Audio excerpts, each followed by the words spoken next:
إن الحمد لله نحمده ونستعينه ونستغفره ونعوذ بالله من شرور أنفسنا ومن سيئات أعمالنا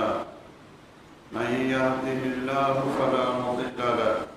ومن يضلل فلا هادي له وأشهد أن لا إله إلا الله وحده لا شريك له وأشهد أن محمدا عبده ورسوله صلى الله تعالى عليه وآله وسلم أما بعد فإن أحسن الكلام كلام الله وأحسن الهدى هدى محمد صلى الله تعالى عليه وآله وسلم وشر الأمور محدثاتها وكل محدثة بدعة وكل بدعة ضلالة وكل ضلالة في النار. اللهم صل على محمد وعلى آل محمد كما صليت على إبراهيم وعلى آل إبراهيم إنك حميد مجيد. اللهم بارك على محمد وعلى آل محمد كما باركت على إبراهيم وعلى آل إبراهيم إنك حميد مجيد. رب اشرح لي صدري ويسر لي أمري واحلل عقدة من لساني يفقه قولي. أعوذ بالله من الشيطان الرجيم. الذين آتيناهم الكتاب يعرفونه كما يعرفون أبناءهم وإن فريقا منهم ليكتمون الحق وهم يعلمون. گرامی قدر سامعین، محترم حضرات و خواتین، ہر دور میں کہ جب بھی اس معاشرے میں کسی نے حق کی آواز کو بلند کیا اور لوگوں کو سچائی دکھانے اور بتلانے کی کوشش کی، تو اس دور کے لوگوں نے اس کو قبول کرنے کی بجائے، اس کو ماننے کی بجائے اس کی مخالفت بھی کی،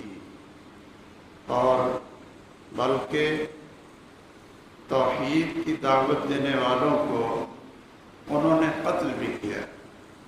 جیسا کہ قرآن مجید کے اندر موجود ہے یقتلون النبیین بغیر الحق، کہ ایسی قومیں اور ایسے لوگ بھی گزرے تھے کہ جنہوں نے ان کی خیر خواہی کرنے والے، ان کو جنت کا راستہ دکھانے والے، ان کے خالق اور مالک کے ساتھ جوڑنے والے، ان کے خالق اور مالک کا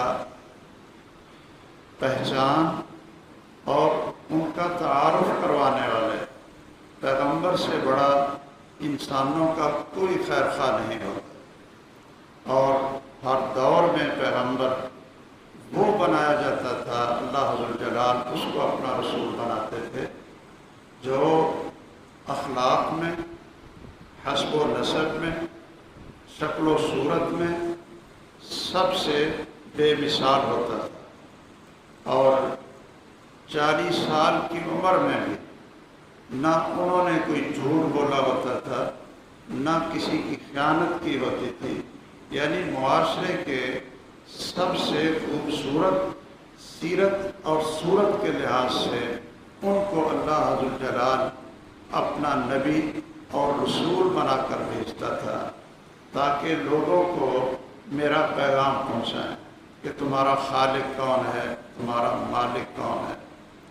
اور تمہاری زندگی کا مقصد کیا ہے، اور تمہاری کامیاب زندگی کیسے بن سکتی ہے، اور جنت کا راستہ کیا ہے۔ یہ بتانے کے لیے اللہ تعالیٰ رسولوں کو بھیجتے رہے، اور قرآن مجید کا اگر آپ نے عام سادہ سا بھی ترجمہ پڑھا ہو تو آپ جانتے ہیں کہ لوگوں نے ان اپنے خیر خواہوں کے ساتھ اور ان اپنے محسنین کے ساتھ جو ان کو ہلاکت سے بچانا چاہتے تھے اور فلاح کا راستہ دکھانا چاہتے تھے، ان کے ساتھ کیا سلوک کیا ہے؟ مختلف قسم کے الزامات لگا کر، تہمتیں لگا کر، اور اپنے آباء و اجداد کی تقلید اور ان کی عادات سامنے رکھ کر انہوں نے جھٹلایا بھی ہے، گالیاں بھی دی ہیں، مارا بھی ہے، ان کا خون بھی بہایا ہے اور ان کو قتل بھی کیا ہے۔ یہ حال ہر دور میں رہا۔ آپ ہندوستان کی تاریخ کو دیکھ لیں کہ جس میں وہ دور بھی تھا کہ قرآن مجید کو پڑھنا، اس کو سمجھنا اور لوگوں کو سمجھانے کی کوشش کرنا، قرآن کی تلاوت اور اس کی سمجھ کی دعوت دینا کہ یہ قرآن پڑھو، ہم آپ کو قرآن سمجھاتے ہیں۔ رسول اللہ صلی اللہ علیہ وسلم کی سنت آپ دیکھیں، آپ کو ہم حدیث پڑھاتے ہیں، آپ کو صحیح بخاری پڑھاتے ہیں۔ اب یہ وہ حق تھا اور وہ دعوت تھی جو رسول اللہ صلی اللہ علیہ وسلم چھوڑ کر گئے تھے۔ آپ کی وراثت یہی تھی، ترکت فیکم امرین۔ آپ نے فرمایا تھا کہ میں تمہیں دو چیزیں چھوڑ کر جا رہا ہوں، ایک اللہ کی کتاب ہے، قرآن مجید ہے، اور ایک میری سنت ہے، حدیث ہے۔ اگر تم ان کو مضبوطی سے پکڑو گے تو کبھی گمراہ نہیں ہو۔ اب آپ کے بعد کوئی نبی نہ آنا تھا، نہ آیا ہے، اور نہ قیامت تک آئے۔ ہم نے اسی وراثت کو لے کر لوگوں کو حق کی دعوت دینی ہے اور رسول اللہ صلی اللہ تعالیٰ علیہ وسلم کا منہج اور آپ کی دعوت کی طرف لوگوں کو بلانا ہے۔ لیکن کیا ہوا کہ یہاں ہندوستان میں پہلے تو یہ فضا بنائی گئی کہ جی قرآن مجید کو سمجھنا اور رسول اللہ صلی اللہ علیہ وسلم کی حدیث کو سمجھنا، اس کو پڑھنا، یہ ہمارا کام ہی نہیں۔ اور اگر ہم قرآن کو پڑھیں گے، ہم قرآن کا ترجمہ سیکھنے کی کوشش کریں گے تو گمراہ ہو گئے، اور رسول اللہ صلی اللہ علیہ وسلم کی حدیث اگر اس کو پڑھیں گے، اس کو سمجھنے کی کوشش کریں گے تو گمراہ ہو گئے۔ اچھا یہ پھر کیا کریں؟ ایک ہی راستہ تھا اور وہ تقلید کا راستہ تھا۔ آباء و اجداد اور پہلے لوگوں کی نقل کی ہوئی باتیں انہیں کو ماننا، خواہ وہ شرک ہو، بدعات ہو، اور قبروں کی پوجا ہو،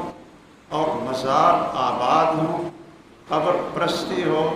مزار پرستی ہو، اور ان کے اوپر میلے ہوں، یہ ساری کی ساری چیزیں آباد تھی۔ اور اگر بے آباد تھی تو وہ مسجدیں بے آباد تھیں، اور اگر لوگوں کے پاس کوئی چیز نہیں تھی تو وہ توحید نہیں تھی، سنت نہیں تھی، قرآن اور سنت کا علم نہیں تھا۔ اس لیے جنہوں نے سب سے پہلے ترجمہ کیا قرآن مجید کا اردو میں، سید عبد القادر شاہ صاحب، شاہ ولی اللہ کے رحمہ اللہ، ان کے بیٹے ہیں، تو ان کو قتل کرنے کی کوشش کی، ان کی مسجد کا گھیراؤ کیا اور ان کو قتل کرنے کی کوشش کی کہ تو نے اردو میں ترجمہ کر دیا اس کو، اور یہ تو اللہ کا راز ہے، تو نے اس کو افشا کر دی۔ اور یہ صرف اس دور کی بات نہیں، یہ صرف اس دور کی بات نہیں، آج کے دور میں بھی اگر کوئی قرآن مجید کا ترجمہ پڑھنا چاہتا ہے اور صحیح بخاری پڑھنا چاہتا ہے اور کسی مولوی کو پتہ چل جائے، وہ کہتا ہے اس کو بچاؤ اپنے بچے کو، یہ تو کسی اور ہی راستے پر چل پڑا، یہ تو گمراہی کے راستے پر چل پڑا، اس کے ہاتھ میں بخاری دیکھیے، اس سے عداوت شروع کر دی۔ اچھا یہ خود بخود صحیح بخاری کو پڑھے گا، اس پر عمل کرے؟ اس کو صرف ہمارا فتویٰ اور ہماری بات ماننی ہے اور کوئی راستہ نہیں۔ اس طرح وہ دور تھا، اور وہ تو اللہ ذوالجلال کا فضل و کرم اور اس کی حفاظت ہے کہ شاہ عبد القادر رحمہ اللہ کے وہاں شاگرد موجود تھے۔ فجر کی نماز کے بعد وہ دہلی کی مسجد میں قرآن مجید کا درس دے رہے تھے، تو جب لوگوں نے حملہ کیا جس نے اللہ کا راز افشا کر دیا، تو اللہ کا راز یہ تو صرف یہ قریب المرگ کے اوپر صرف سورۃ یاسین پڑھنے کے لیے تاکہ اس کی روح آسانی کے ساتھ نکل جائے، یہ تو دکانوں میں لٹکانے کے لیے تاکہ دکان اچھی چلے اس کا افتتاح کریں، اور یہ تعویذ بنا کر گھروں میں اور جسم کے ساتھ باندھنے کے لیے ہے، صرف تبرک کے لیے ہے، ہدایت کے لیے نہیں، سمجھنے کے لیے نہیں ہے۔ اور یہ اللہ کا شکر ہے کہ اللہ تعالیٰ نے ایسے لوگ پیدا کیے کہ جنہوں نے اس جمود کو توڑا، اس تعصب کو توڑا، اور لوگوں کو قرآن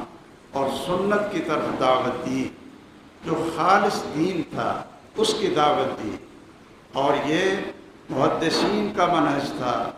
سلف صالحین کا طریقہ کار تھا، اور یہ تحریک اہل حدیث تھی کہ جس نے اس اندھیر نگری میں وہ شمع روشن کی کہ جو قرآن کی دعوت اور رسول اللہ صلی اللہ علیہ وسلم کی سنت کی دعوت اور اللہ کی عبادت اور اس کی وحدانیت کی دعوت، انہوں نے اس کے لیے تکلیفیں بھی اٹھائی، اور پھر ان کو بدنام کرنے کے لیے کیا کیا گیا؟ یہ چیز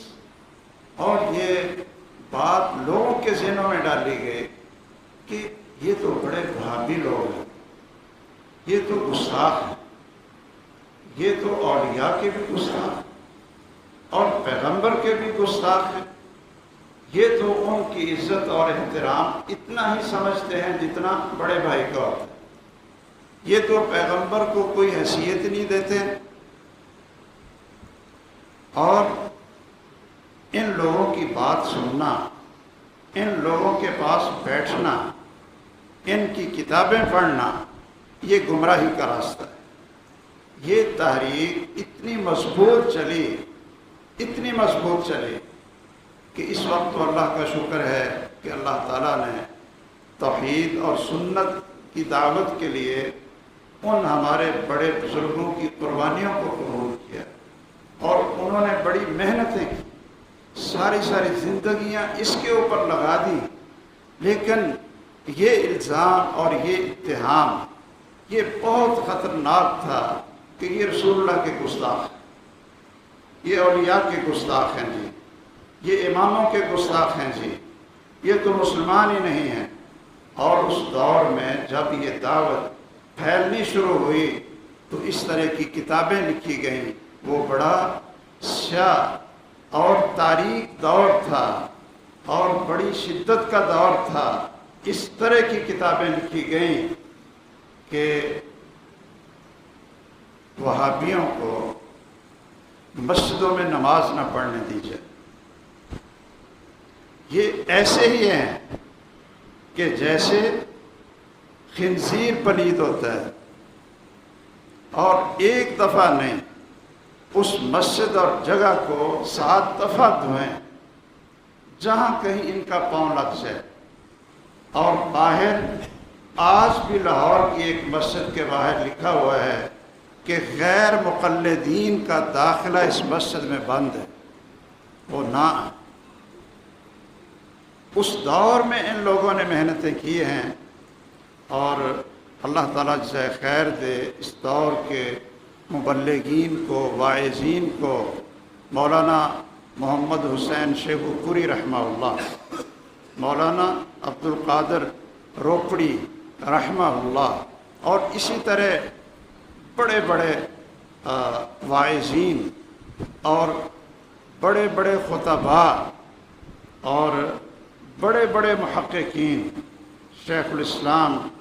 مولانا ثناء اللہ امرتسری رحمہ اللہ، ان جیسے لوگوں نے محنتیں کی اور قربانیاں دی۔ اگر کسی بستی میں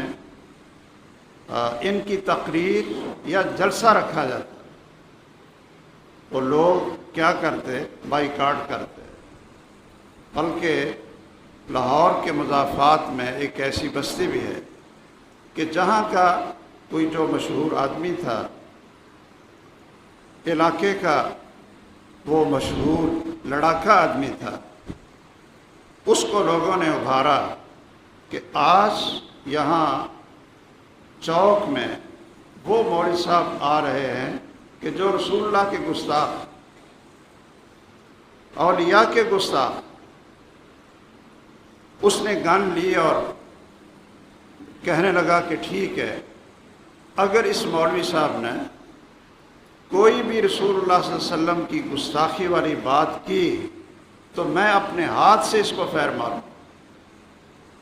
وہ فضا کو جب دیکھا اور زیادہ اور لوگ اکٹھے ہو گئے تو اللہ تعالیٰ جزائے خیر دے اور ان کے قبر کو منور کرے، مولانا محمد حسین صاحب شیخ پوری رحمہ اللہ، انہوں نے 3 گھنٹے کی تقریر اور اس میں رسول اللہ صلی اللہ علیہ وسلم کی شان کو بیان، آپ کے مناقب، آپ کے فضائل، آپ کی عظمت اور جو ہمارے دلوں میں ان کا احترام ہے اور ان کی باتوں کا احترام ہے، اس کے اوپر کھل کر قرآن بھی پڑھا اور اشعار بھی پڑھے اور ان کے معجزات کا ذکر بھی کیا۔ اب وہ آدمی کھڑا ہوتا ہے اور کہتا ہے کہ ایک میرا بھی اعلان سنیے کہ اگر یہ مولوی محمد حسین جو کچھ اس نے بیان کیا ہے، جو کچھ اس کا عقیدہ ہے وہ میرا عقیدہ ہے، آج کے بعد میں ان کا مرید اور متبع ہوں، تو بہت سارے لوگ ان کو اللہ تعالیٰ نے عقیدہ توحید کی سمجھ بھی دی اور وہ بدل گئے۔ وہاں بہت بڑی مسجد آج بھی موجود ہے۔ یہ ایک بڑی مسموم یہ فضا ہوتی ہے کہ لوگوں کے دلوں میں یہ بات ڈال دی جائے کہ یہ اولیاء کے گستاخ، یہ انبیاء کے گستاخ ہیں، یہ اماموں کے گستاخ ہیں۔ اچھا جی، گستاخی کیا ہے؟ کیا گستاخی کرتے ہیں؟ ان کو مشکل کشا نہیں مانتے، ان کو حاجت روا نہیں مانتے اور ان کو مختار کل نہیں مانتے، ان کو عالم الغیب نہیں مانتے۔ اور یہ اتہام مکہ کے لوگوں نے محمد الرسول اللہ صلی اللہ علیہ وسلم کے اوپر بھی لگایا تھا۔ وہ کیا کہتے تھے؟ یسب آلہتنا، کہ ہمارے آباء و اجداد کے دین کو چھوڑ کر، ان کے طریقے کو چھوڑ کر یہ نئی دعوتی دے رہا ہے، یسب آلہتنا، اور ہمارے معبودوں کو گالیاں دیتا ہے۔ اب کبھی رسول اللہ صلی اللہ علیہ وسلم نے کسی کو گالی دی تھی؟ آپ کیا گالیاں دیتے تھے؟ آپ کی زبان سے ان کے معبودان باطلہ کے لیے بھی گالیاں نہیں نکلتی تھی، آپ صرف یہ کہتے تھے کہ یہ نہ نفع دے سکتے ہیں نہ یہ نقصان پہنچا سکتے ہیں، آپ ان کی عبادت کرتے ہو، یہ تو مردہ ہیں، یہ تو فوت ہو گئے ہیں، آپ ان کی عبادت کرتے ہو، ان کی عبادت چھوڑ دو۔ اب انہوں نے کیا فضا بنائی؟ یسب آلہتنا۔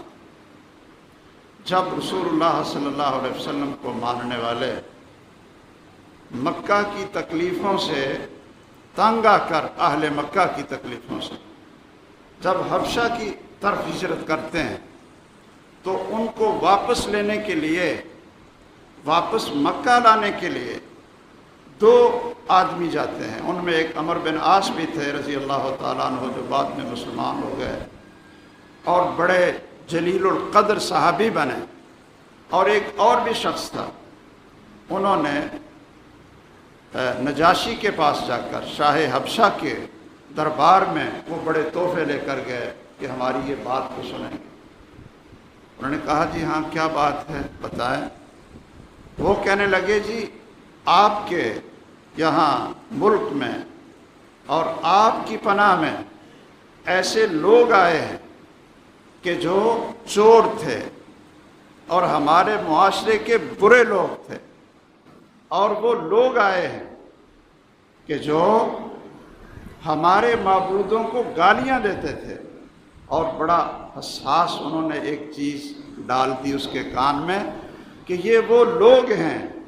کہ جو عیسیٰ علیہ السلام کے بارے میں برا عقیدہ رکھتے ہیں اور ان کو بھی گالیاں دیتے ہیں اور ان کو بھی اللہ کا بیٹا نہیں مانتے ہیں۔ یہ وہ لوگ ہیں جن کو آپ نے پناہ دی ہے، تو ہماری گزارش ہے کہ ان لوگوں کو ہمیں واپس کیا جائے۔ اللہ ذوالجلال نے جب حق کو پھیلانا ہوتا ہے اس کے فیصلے، اور نور وہ روشن ہو کر رہتا ہے، یریدون ان یطفئوا نور اللہ، کہ یہ پھونکوں سے یہ لوگ اس اللہ کی طرف سے نور اور حق کو یہ بجھانا چاہتے ہیں۔ وَيَأْبَى اللَّهُ إِلَّا أَن يُتِمَّ نُورَهُ، اور اللہ چاہتے ہیں کہ میں اپنے نور کو اور روشنی کو پھیلاؤں اور اس کو مکمل کروں۔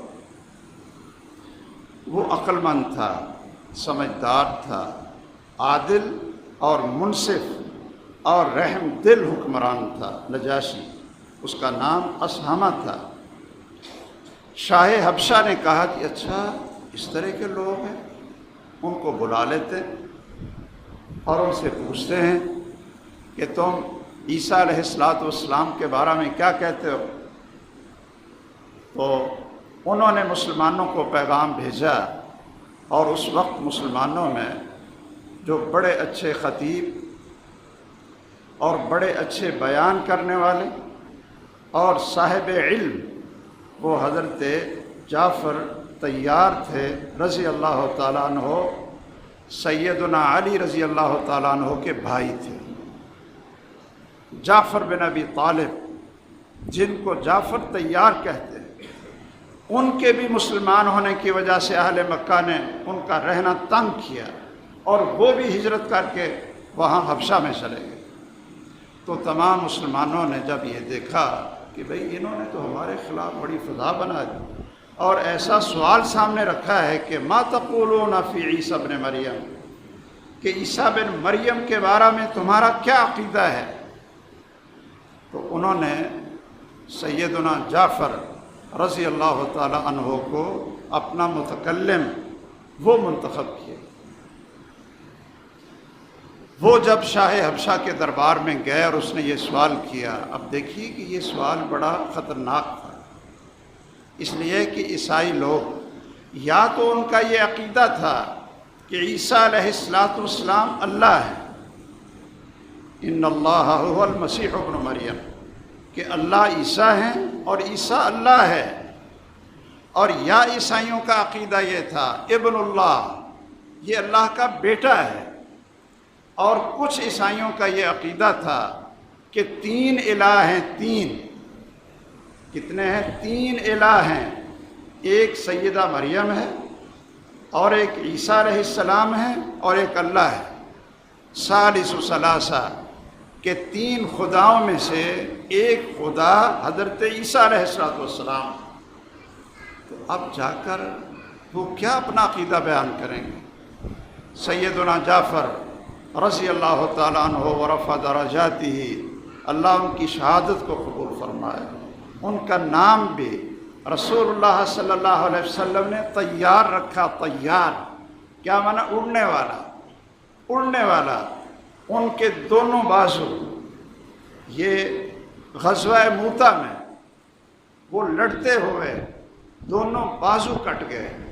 تو انہوں نے پھر جھنڈے کو اپنے کٹے ہوئے بازو کے ساتھ ملا کر مسلمانوں کے جھنڈے کو پھر بھی بلند رکھا، جب تک ان کی جان ختم نہیں ہوگی اور جب تک ان کی پوری شہادت نہیں ہوگی، اتنی دیر تک انہوں نے اسلام اور مسلمانوں کے جھنڈے کو نیچا نہیں ہونے دیا۔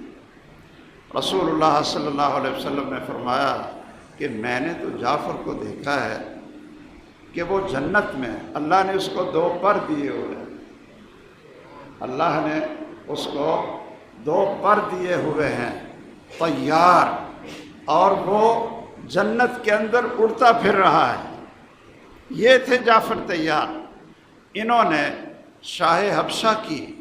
مجلس میں، جس میں ان کے پادری بھی تھے، جس میں یہ مکہ کے سفیر بھی تھے، اور جس میں اس شہر کے بڑے بڑے لوگ بھی موجود تھے، تو انہوں نے کہا جی ہم عیسیٰ علیہ السلام کے بارے میں یہ عقیدہ رکھتے ہیں کہ سورۃ مریم یہ انہوں نے تلاوت کرنی شروع کر دی، سورۃ مریم، اور اس کے 2 رکوع تلاوت کیے۔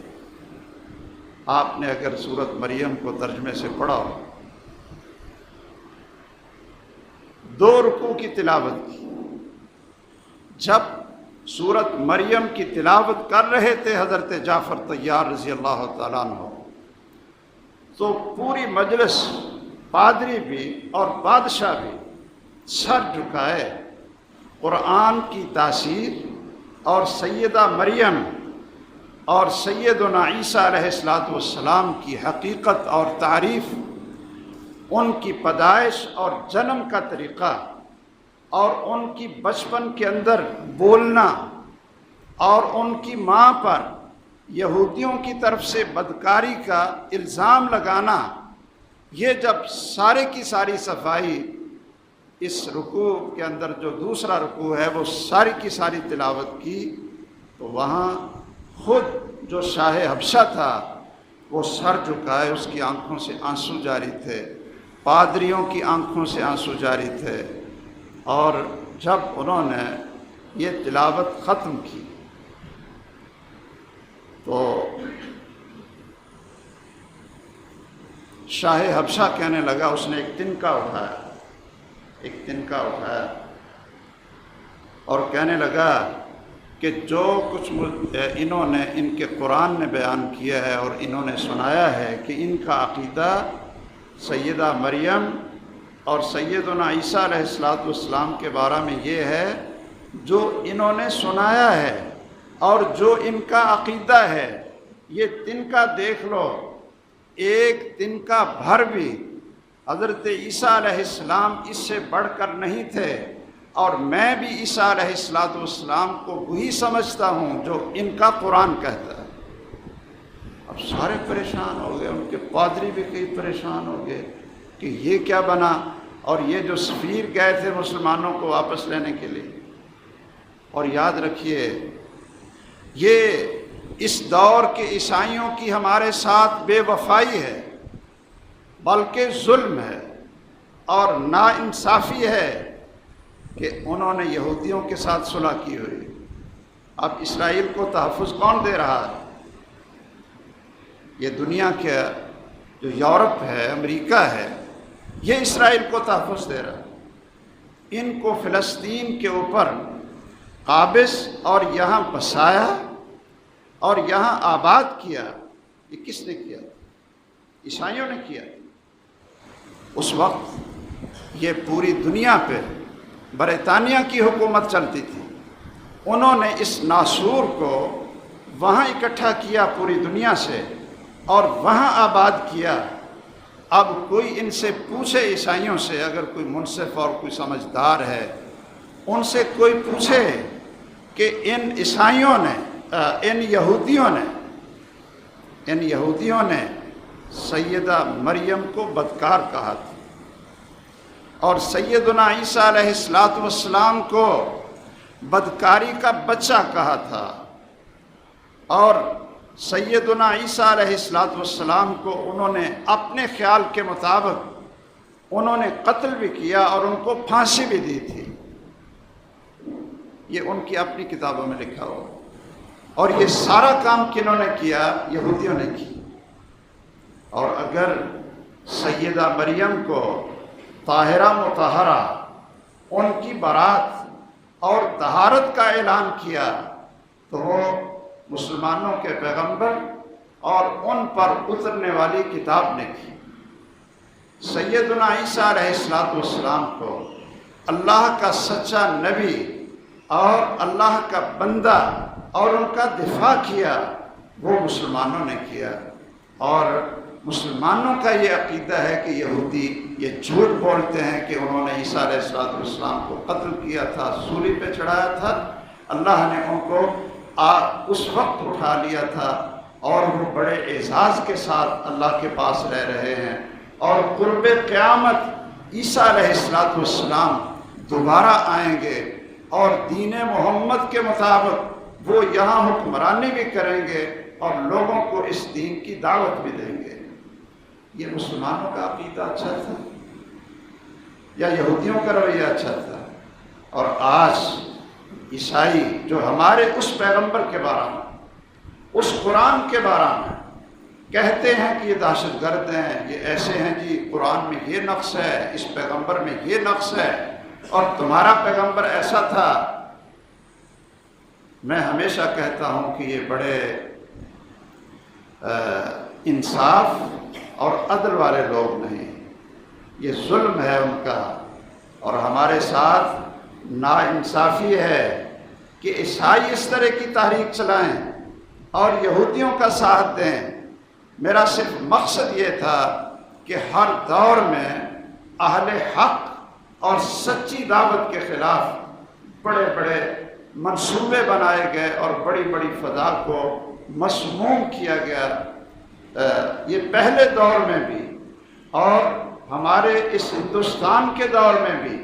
اور آج کے دور میں بھی بعض ایسی چیزیں مشروع کی جاتی ہیں کہ اہل بیت کی محبت کے نام پر، اہل بیت، حب اہل بیت کے نام پر جس طرح اکابر صحابہ اور جلیل القدر صحابہ ان کے اوپر طعن اور تشنیع اور ظلم اور ان کے اوپر زیادتی، اس طرح کی چیزیں لگائی جاتی ہیں، یہ بالکل اسی طرح ہے کہ حق کا راستہ روکنے کے لیے جس طرح پیغمبروں سے کہا جائے کہ یہ ہمارے بتوں کو گالی دیتے تھے اور یہ نبی کے گستاخ ہیں، فلاں اولیاء کے گستاخ ہیں، فلاں اماموں کے گستاخ ہیں۔ اور میرے بھائیوں، جو حقیقت ہوتی ہے وہ دنیا کے سامنے آشکارا ہو کر رہتی ہے۔ ہم سے زیادہ اہل بیت سے محبت کرنے والا کون ہے؟ اہل سنت سے بڑھ کر، اہل حدیث سے بڑھ کر اور محدثین سے بڑھ کر ہماری تو نماز اس وقت تک ہوتی ہی نہیں جب تک ہم نماز کے اندر اللہم صلی علی محمد وعلی آل محمد، اللہم بارک علی محمد وعلی آل محمد، جب تک آل محمد اور آل بیت کے لیے ہم دعائیں نہیں کر لیتے، درود اور برکتیں نہیں بھیج دیتے، اتنی دیر تک تو ہماری نماز ہی نہیں ہوتی ہے۔ اللہ ذوالجلال ہمیں صحیح سمجھ دے اور حق کو پہچاننے کی توفیق دے۔ آمین وآخر دعوانا ان الحمدللہ رب العالمین۔ ان الحمد للہ نحمده ونستعینه ونستغفره ونعوذ باللہ من شرور انفسنا ومن سیئات اعمالنا، من يهده الله فلا مضل له ومن يضلل فلا هادي له، وأشهد أن لا إله إلا الله وحده لا شريك له، وأشهد أن محمدًا عبده ورسوله صلی اللہ تعالی علیہ وآلہ وسلم۔ اما بعد، صرف ایک اعلان ہے کہ ہمارے یہاں جن لوگوں کے ذریعے اللہ نے قرآن اور سنت کا علم پھیلایا، ان میں ایک مولانا محدث حافظ عبداللہ صاحب بوڈی مالوی بھی تھے، رحمہ اللہ وغفر لہ ورفع درجاتہ فی اعلی علمہ۔ ان کے لخت جگر ہیں سب سے چھوٹے بیٹے قاری محمود الحسن صاحب، اور آپ اکثر لوگ اور سارے لوگ تقریباً آپ جانتے ہوں گے، وہ اس وقت یہاں تشریف فرما ہیں۔ اس مسجد میں ہمارے قاری محمد یوسف صاحب میرے آنے سے پہلے وہ یہاں امام تھے اور بچوں کو پڑھاتے تھے، تو